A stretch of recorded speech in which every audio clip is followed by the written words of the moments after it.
প্রিয় বন্ধু, প্রিয় বাবা, বোঝা উচিত একজন নারী অস্বীকার করার কোনো বিষয় না।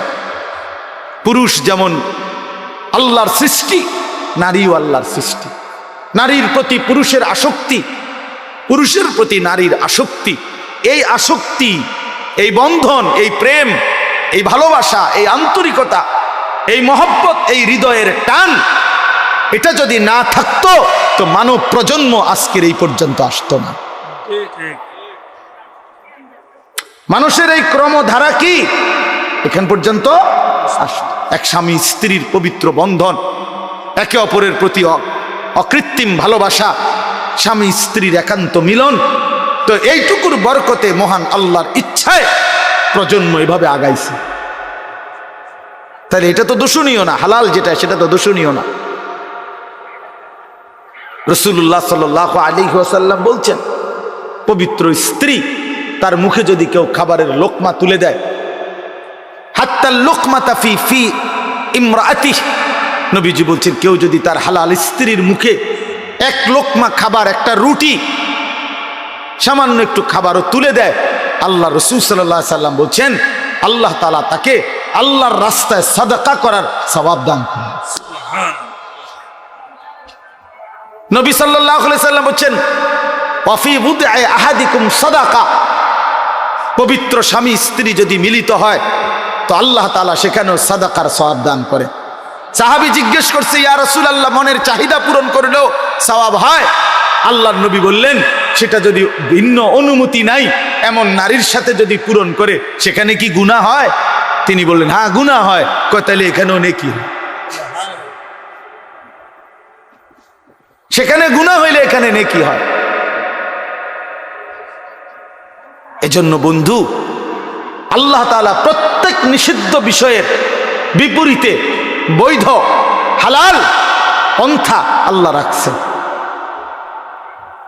যিনি মদ হারাম করেছেন তিনি মধু হালাল করেছেন, যিনি সুদ হারাম করেছেন তিনি ব্যবসা হালাল করেছেন, যিনি ভিন নারী দেখা হারাম করেছেন তিনি বিবাহ হালাল করেছেন। এমন কোনো বিষয় নাই বান্দার যেটা চাহিদা আছে অথচ সেই চাহিদা পূরণের বৈধ কোনো পন্থা আল্লাহ দেন নাই। খোদার কসম, এমন চাহিদা মানুষের মধ্যে নাই, এটা হতে পারে না। কারণ প্রতিটি চাহিদাও দিছেন আল্লাহ, সেই চাহিদা পূরণের হালাল পন্থা নির্ধারণ করে দিছেন, সেটাও আল্লাহ, সেটাও আল্লাহ করছেন।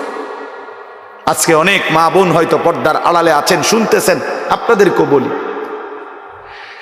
বেপর্দা নারী, বেহায়া নারী, বেহায়া কন্যা, তার বাস্তবিক অর্থে সামাজিক কোনো মর্যাদা নাই।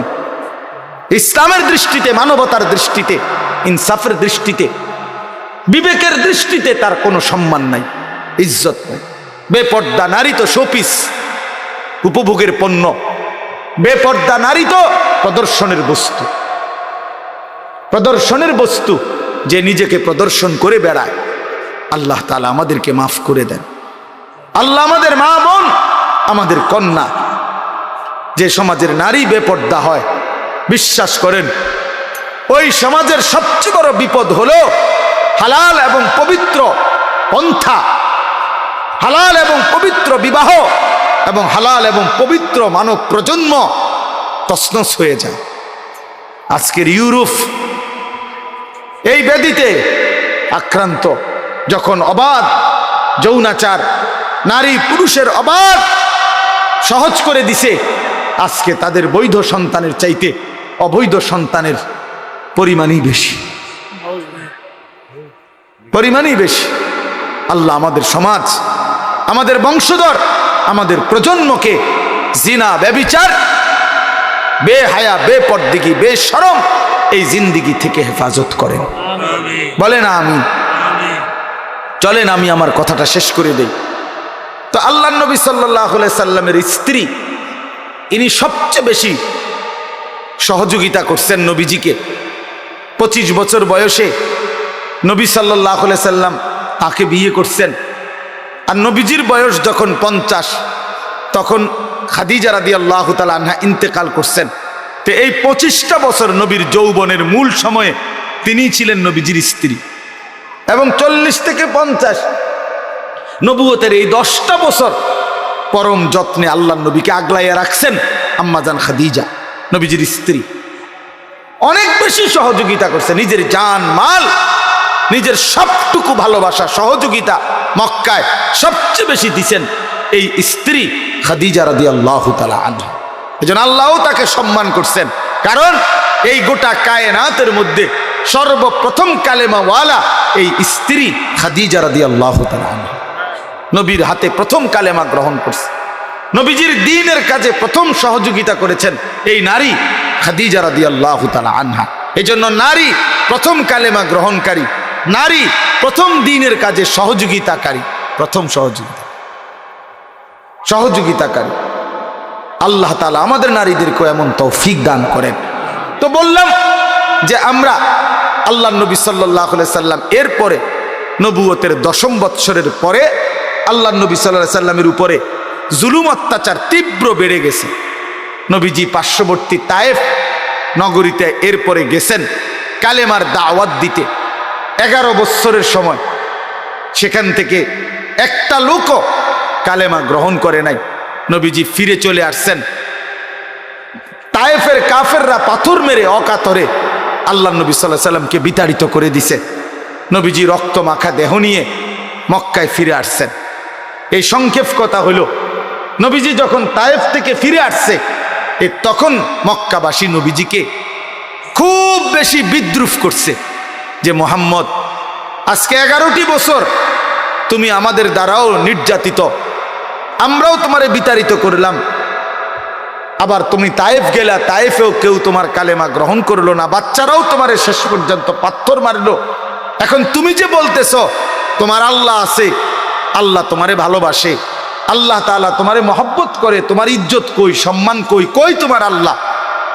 এইভাবে বিদ্রুপ করলে, ব্যঙ্গ ঠাট্টা মস্কারি করতে লাগছে। তখন আমি শুধু এই কথাটা বলতে চাচ্ছি, তখন আল্লাহ নবী সাল্লাল্লাহু আলাইহি সাল্লামকে আল্লাহ তাআলা তায়েফের ময়দান থেকে ফেরত আসার পর মক্কাবাসী যখন চূড়ান্ত ব্যঙ্গ বিদ্রুপ ঠাট্টা করছে, তখন আল্লাহ তাআলা হযরত জিবরাইল আলাইহিস সালামকে পাঠিয়ে বোরাকে চড়িয়ে আল্লাহ তাআলা নবীজিকে আরশে আজিমের মেহমান বানাইছেন, মেরাজে নিয়ে গেছেন। আইনা বলছেন, বন্ধু জগৎবাসী বলছে আমি নাকি আপনাকে ইজ্জত দেই নাই, সম্মান দেই নাই, ভালোবাসি নাই। চলেন বন্ধু, আজ আপনাকে আমি এমন জায়গায় আনলাম, এবার আপনি শুধু শুনে নেন। আপনাকে এখন আমি যেই আরশে আজিমের উপরে আয়না দাঁড় করাইলাম, আপনার কদমের নিচে আমার গোটা সৃষ্টি, আপনি আমার সমস্ত সৃষ্টির ঊর্ধ্বে, উপরে শুধু আমি আল্লাহ, আর কোনো সৃষ্টি নাই। অতএব আপনার মর্যাদা পৃথিবীবাসী শুনে নেক যে আমি আল্লাহর পরে সমস্ত সৃষ্টির উপরে আপনি রাসূলের মর্যাদা, আমি আপনাকে সম্মান দিই। ইজ্জত কাকে বলে, সম্মান কাকে বলে, কতটুকু হইতে পারে আমি দিলাম, সম্মানের সর্বোচ্চ মাকামে আপনাকে পৌঁছায় দিন। আল্লাহ নবী সাল্লাল্লাহু আলাইহি সাল্লাম মেরাজে গেলেন, এই মর্যাদা পেলেন, আল্লাহ তাআলা আদর করলেন, কথা বললেন, পরম মমতায় বন্ধুর সাথে একান্তে সাক্ষাৎ দিলেন। এই পুরা পর্ব শেষ হওয়ার পর আমি শুধু যে একটা কথা শুধু বলে শেষ করতে চাচ্ছি, প্রিয় বাপ আমার, বন্ধু আমার, আজকে এই রাত গভীরে শুধু মনে রাখেন, নবীজি সাল্লাল্লাহু আলাইহি সাল্লামকে আল্লাহ তাআলা মেরাজে সর্বশ্রেষ্ঠ মর্যাদা, শ্রেষ্ঠতম স্থানে নিয়েছেন। তো সেদিন আল্লাহ নবী বলছিলেন, আল্লাহ মাওলা, আপনি তো আমার ইজ্জত দিলেন, সম্মান দিলেন, মর্যাদা দিলেন, আপনার কাছে আনলেন, আরশে আজিমের মেহমান বানাইলেন। এখন আমি তো আবার ফিরে যাব জমিনে, জমিনে তো আমার উম্মত আছে, ওরা তো গেলে জিজ্ঞেস করবে আপনি আমার উম্মতের জন্য কি দিলেন। আমার আবু বকর তো নিচে আছে, ওমর, ওসমান, আলী, আমার ফাতেমা, আমার হাসান, আমার হুসাইন, আমার সাহাবীরা, তা আপনি আমার উম্মতের জন্য কি দিলেন? আমি তো আমার সম্মান দিলেন, আমার জন্য উম্মতের জন্য কি দিলেন? তখন আল্লাহ পাক রব্বুল আলামিন বলছেন, বন্ধু আমি জানি আপনি বলবেন, আপনি উম্মতের জন্য যে চাইবেন এটা আমি জানি। আপনি একমাত্র এমন নবী যে জীবনের কোনো মুহূর্তে উম্মতকে ভোলেন নাই, কখনোই বলেন নাই আজ মেরাজে এই আরশ আজিমে আপনি ভুলবেন না, এটা আমার জানা আছে। এই জন্য আমি আল্লাহ গত 11টি বছর, প্রিয় ভাই এই শেষ কথাটা মনোযোগ দিয়ে শোনেন, গত 11টি বছর আমি আল্লাহ এই কোরআন নাজিল করছি আপনার উপরে। কত আহকাম, কত আয়াত জিব্রাইলের মাধ্যমে আমি জমিনে পাঠাইছি। কিন্তু বন্ধু বিশ্বাস করেন, 11টি বছর আমি আল্লাহ একটি আমল আমি নিজের কাছে রাখছিলাম। আমার সিদ্ধান্ত ছিল যেদিন আপনাকে আমি এই সর্বশ্রেষ্ঠ মর্যাদার মাকামে আনবো, সেদিনই আমি আপনাকে আপনার উম্মতের জন্য সর্বশ্রেষ্ঠ আমল আমি আল্লাহ আমার কুদরতি হাতে আপনার হাতে তুলে দেব। আর সেটাই আজকের এই হাদিয়া। আর সেই হাদিয়াটাই হলো 5 ওয়াক্ত নামাজের হাদিয়া। আজ আপনার মর্যাদার চূড়ান্ত সর্বশ্রেষ্ঠ স্থানে আপনাকে আনলাম, আর আপনার উম্মতের জন্য যে আমলটা দিলাম এটাও সর্বশ্রেষ্ঠ আমল। অতএব প্রিয় বন্ধু আমার, এবার আপনি শুধু এই কথাটাই বোঝেন, 5 ওয়াক্ত নামাজ দোস্ত নওজোয়ান, 5 ওয়াক্ত নামাজ এটা মেরাজের হাদিয়া, আরশ আজিমের হাদিয়া, মহান আল্লাহ পাকের স্বহস্তে দেওয়া হাদিয়া। নবীজির যেদিন মর্যাদার চূড়ান্ত মাকামে আল্লাহ নিছেন, সেদিন সর্বশ্রেষ্ঠ আমল আল্লাহ তাআলা হাদিয়া হিসাবে দিলেন। অতএব আল্লাহর প্রতি যার ভালোবাসা আছে, মেরাজের প্রতি যার ভালোবাসা আছে, নবীজির প্রতি যার ভালোবাসা আছে, আল্লাহর কসম 5 ওয়াক্ত নামাজ তার জীবনে বাধ্যতামূলক। যে জীবনে 5 ওয়াক্ত নামাজ নাই, সে আল্লাহকে চিনে না, সে রসুলকে চেনে না, সে ইসলামকেও চেনে না। তার কোনো আল্লাহ বলতে কিছু নাই, তার কোনো রসুল বলতে কিছু নেই। তুমি মূলত মুসলিম নামের এক লেবাসদারি ধোঁকাবাজ, ধোঁকাবাজ। তুমি এক প্রতারক, প্রতারক যে মনে করছো মুসলমান মানে শুধু আইডি কার্ডে লিখলে হয়। তুমি ভাবছো শুধু জন্ম নিবন্ধন সনদে লিখলে ধর্মের পাশে ইসলাম এতেই চলবে। না বাপ, হাসরের ময়দানে আইডি কার্ড নিবে না, কবরে জন্ম নিবন্ধন নিবে সেজদা, হিসাব হবে সেজদার।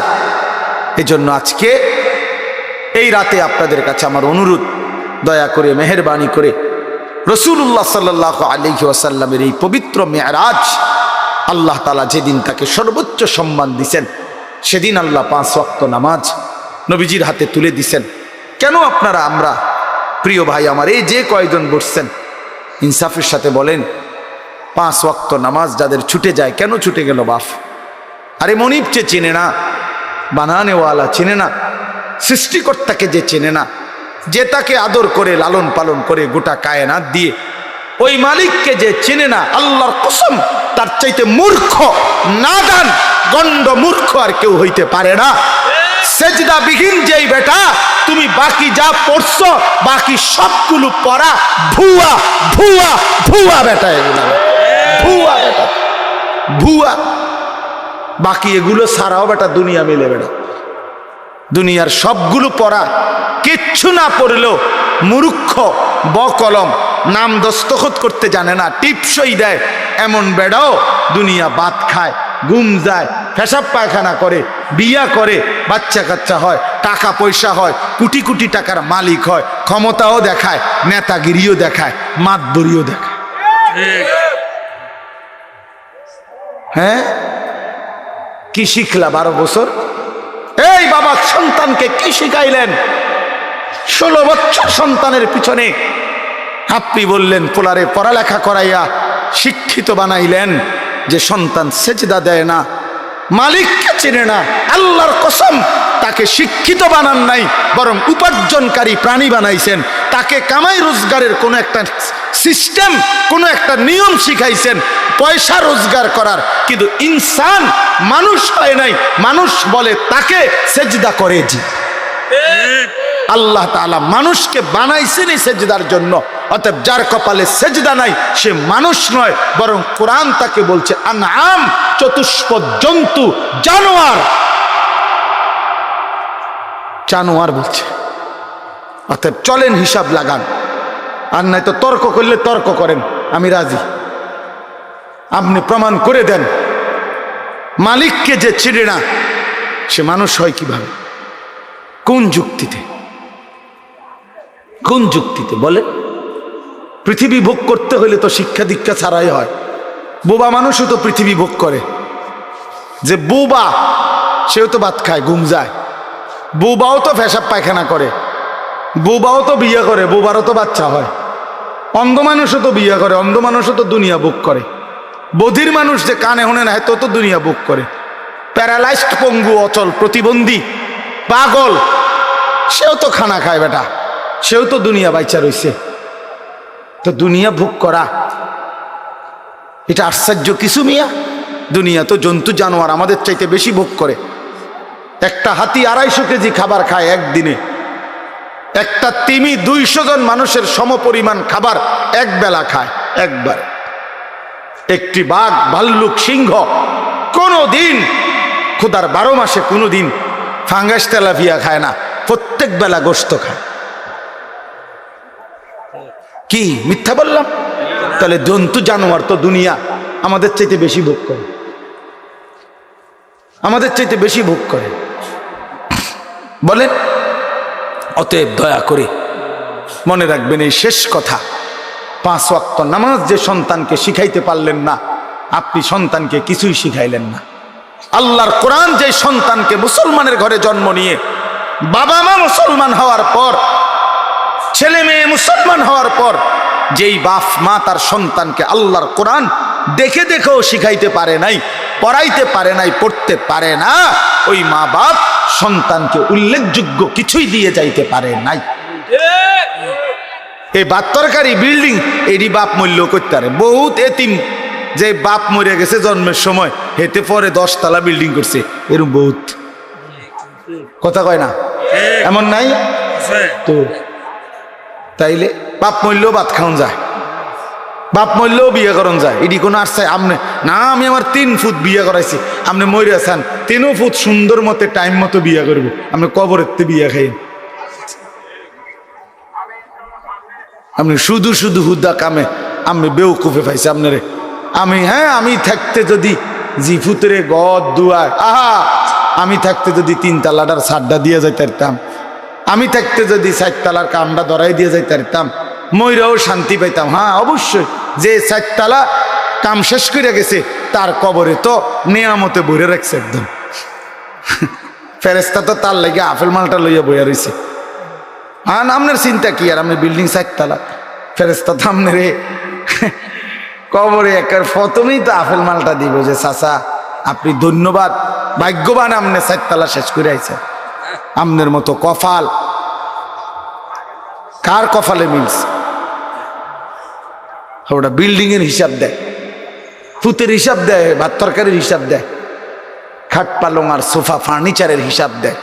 হুজুর আল্লাহ রহমতে আমনগো দোয়ায় জিফুতের লাগিয়া দেবিদ্বারে 10 শতক জাগা লইছি, আমি নিজে থাইকে কাম ধরাইছি। একটা ইট মিস্ত্রির বাপের ক্ষমতা নাই 2 নম্বর দিবে, জাগাত খারাইয়াছিলাম, নিজে গিয়া ময়মনসিংহেতে বালু আনছি, ট্রাকের লগে সারা রাইতাছিলাম। আল্লাহু আকবার, কত বড় কফা! আল্লাহু আকবার, ট্রাকের লগে সারা রাত বালু আনছি। আবার বাইতাই না বালুরে ধুইছে, বালুরে ধুইয়া এরপরে আস্তর করছে যাতে করে বালুর মধ্যে কোনো বালু না থাকে।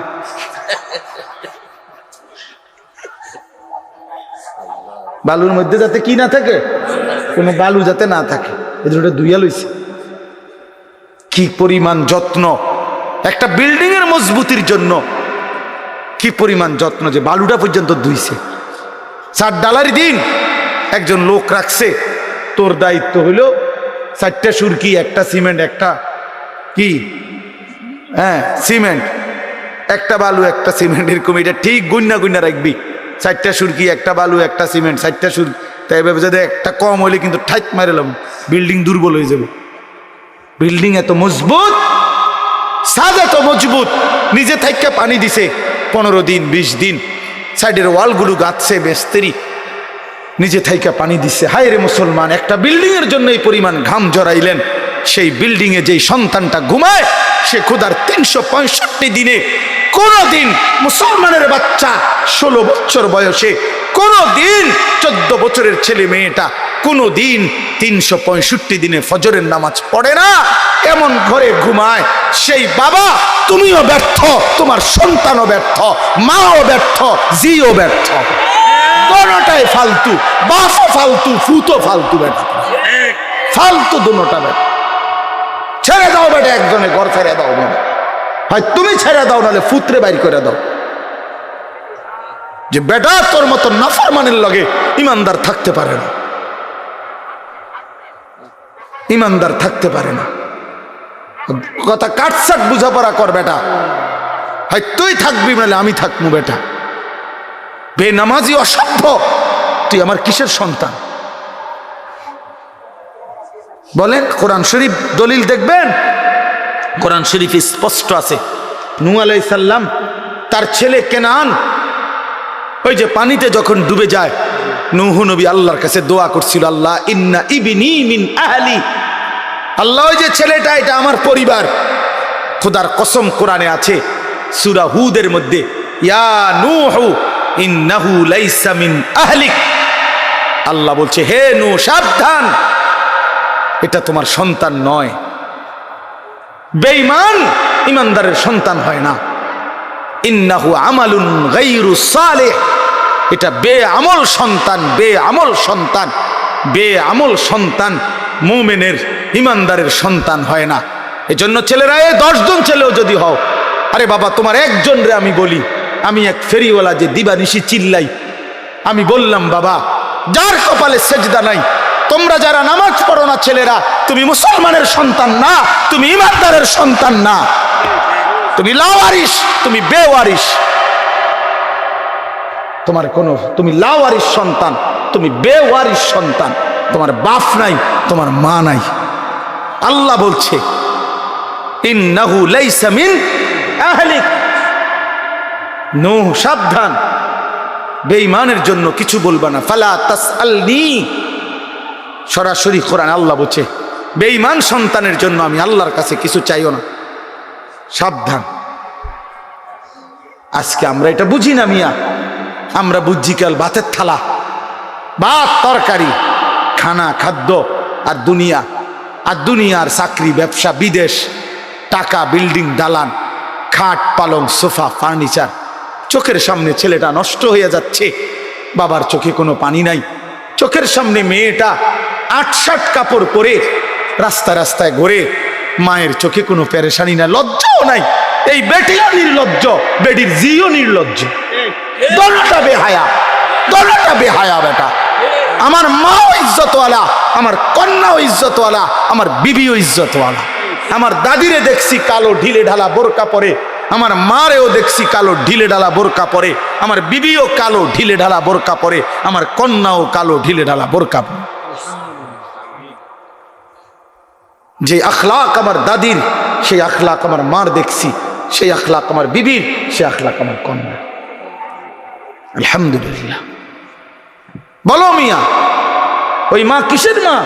যে মায়ের চোখের সামনে 16 বছরের মেয়েটা এতটা টাইট কাপড় পরে, একটা এফরনও নাই, এটা ঢিলে ঢালা কোনো পোশাক নাই, সে বোঝে না এই মহিলা যে তার মেয়েটারে রাস্তায় কে দেখবে। বেডি তুমি সিরা খাও, তুমি ভাত খাও না, তুমি বোঝো না তোমার মা ইয়ারে দেখবে কে? রাস্তার লম্পট ছেলেরা দেখে কি মন্তব্য করবে? এটা কি বুঝার কিছু বাকি আছে? কেউ না বুঝার কিছু আছে এটার মধ্যে? তাহলে আপনি এই কথাটা, এই বাংলা কথাটা বোঝেন না আপনি? না না না, মেয়ে শিক্ষিত হইতে আছে। আরে বাপরে, শিক্ষিত ইংরেজি কয়, ইংরেজি কয়, কবিতা কয়, 2 little black birds sitting on a wall, one called Peter, one called Paul. 2টা কাউয়া বসছে একটা ওয়ালের উপরে, একটা কাউয়ার নাম হইল পিটার, আর একটার নাম হইল পল। আমি বলি একটা কাউয়ার নাম হলো লোটা, আর একটা কাউয়ার নাম হলো বদনা। এই হলো 2টা কাউয়া। এটাই তো অর্থ কবিতা এটার, এটা অর্থ না? বলো না সিয়াম, এটার অর্থ কি? 2 little black birds অর্থ কি? ছোট 2টা কাউয়া সিটিং অন এ ওয়াল, ওয়ালে বইছে। আর তো কাউয়া ওয়ালে বইলেই কি, সালে বইলেই কি? তোমার কিতা, তোমার ফুতের কিতা, এটা কি শিখছে? এটা কি শিখলোটা কি? এনে কাউয়া বইছে বলে ওয়ালে। আর আমার ইমানদার সন্তান শিখবে কালেমা লা ইলাহা ইল্লাল্লাহ, লা ইলাহা ইল্লা, বলবে সারা কায়নাত কিচ্ছু নাই, আছে শুধু একজন, তিনি আমার আল্লাহ।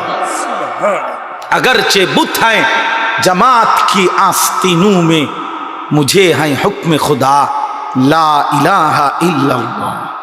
আল্লামা ইকবাল বলছে, শোনো ইমানদার কেমন হয়, যে তিনি বলেন মোমেন হবে সে মূর্তির স্তূপের উপরে যদি কাউকে দাঁড় করায় দেয়, মনে করেন মূর্তির স্তূপ দিয়া এটার উপরেও যদি কালেমাওয়ালা মোমেনকে দাঁড় করায়, মোমেন মূর্তির স্তূপের উপরে দাঁড়িয়েও বলবে লা ইলাহা ইল্লাল্লাহ। अगरचे बुत हैं जमात की आस्तीनों में, मुझे हैं हुक्म खुदा ला इलाहा इल्लल्लाह। আমি আমার আল্লাহকেই ডাকবো, আল্লাহকেই ডাকবো। এই জন্য ওই আগের কথা মনে রাখবেন, কোরআনের ভিত্তিতে ঐক্যবদ্ধ, হক যেটা সেটাই আমার গ্রহণযোগ্য।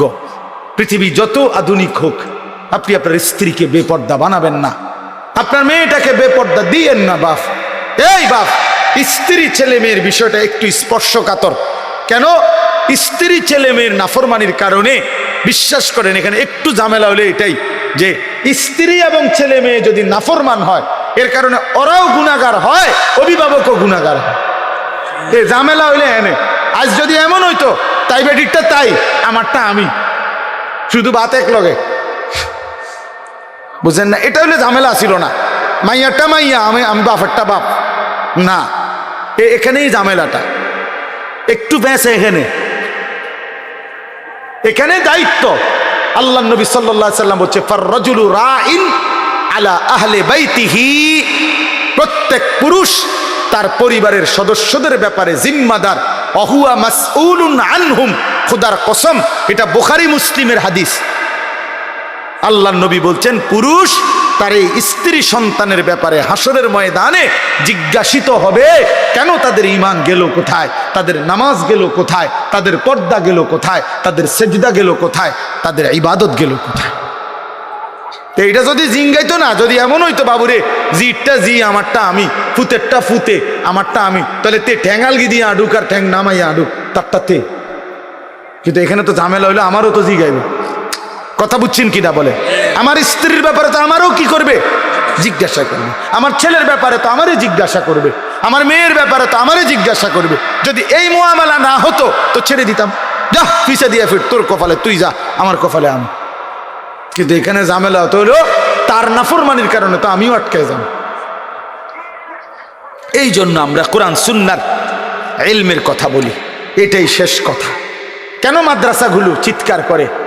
মাদ্রাসা আপনাদের কাছে আখিরাতের কথা বলে, মাদ্রাসা আপনাদেরকে ঈমানের কথা বলে, মাদ্রাসা আপনাদেরকে পরকাল স্মরণ করায়া দেয়, মাদ্রাসা জাতির সবচেয়ে বড় খেদমত করে, উম্মতের আখিরাত সাজায়া দেয়, উম্মতের পরকাল সাজায়া দেয়।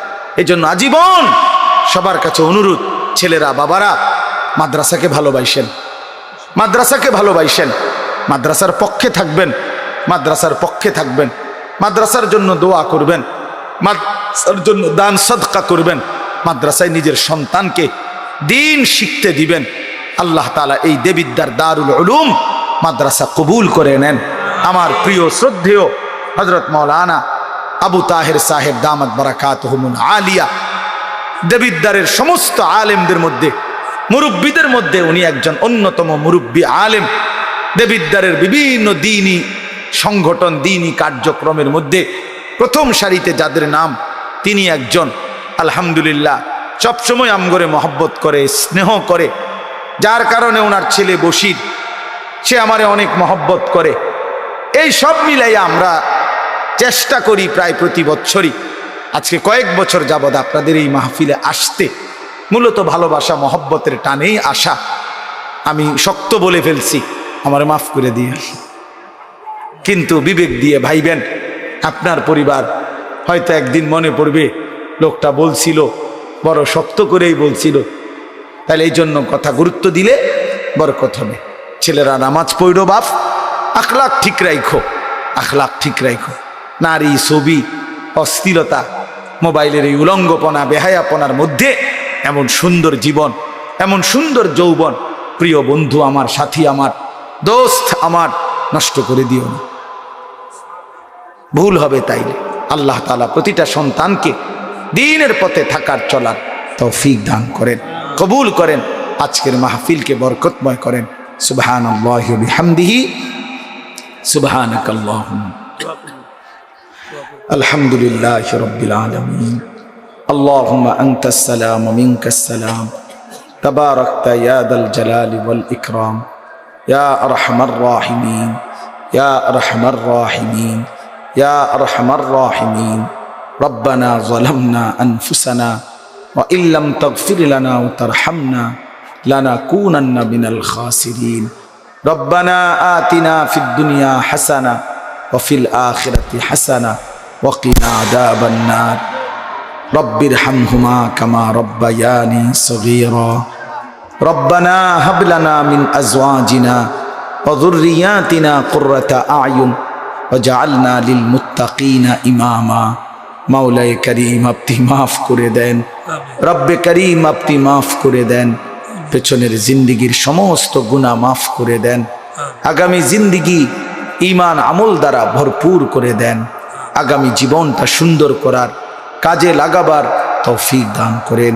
আয় আল্লাহ, এই কিশোর তরুণ নওজোয়ান ছেলেগুলোকে দ্বীন দান করেন, আখলাক দান করেন, উত্তম জীবন দান করেন, গুনাহ থেকে বাঁচবার তৌফিক দান করেন, ঈমান ইসলামের উপরে হিম্মত দান করেন, তাকওয়া তহারত দান করেন। আমার বাবা চাচা বয়স্কদেরকে আরো বেশি নেক আমলের তৌফিক দান করেন। সমস্ত কবরবাসীদেরকে মাফ করে দেন, কিয়ামত পর্যন্ত কবরের আযাব মাফ করে দেন, কবরগুলোকে জান্নাতের টুকরা বানিয়ে দেন। পর্দার আড়ালের মা বোনদেরকে পর্দা পুশিদা দান করেন। আয় আল্লাহ, প্রতিটা মা বোনকে, প্রতিটা কন্যাকে তার ইজ্জত, তার সতীত্ব, তার পর্দার গুরুত্ব কদর বুঝবার তৌফিক দান করেন। বেহায়া জিন্দিগি থেকে বোনদেরকে হেফাজত করেন, নাফরমানির জীবন থেকে ছেলেদেরকে হেফাজত করেন। আল্লাহ, এই দারুল উলুম মাদ্রাসা আপনি কবুল করে নেন, আপনি কবুল করে নেন, আপনি কবুল করে নেন। কিয়ামত পর্যন্ত কায়েম দায়েম করে দেন। প্রথম দিন থেকে আজ পর্যন্ত মাদ্রাসায় যারা যখন যেভাবে যত সহযোগিতা করেছে সকলকে উত্তম বিনিময় দান করেন, সকলকে উত্তম বিনিময় দান করেন। আজ যারা কবরে মারা গেছে তাদেরকেও মাফ করে দেন, জীবিত যারা তাদেরকেও মাফ করে দেন।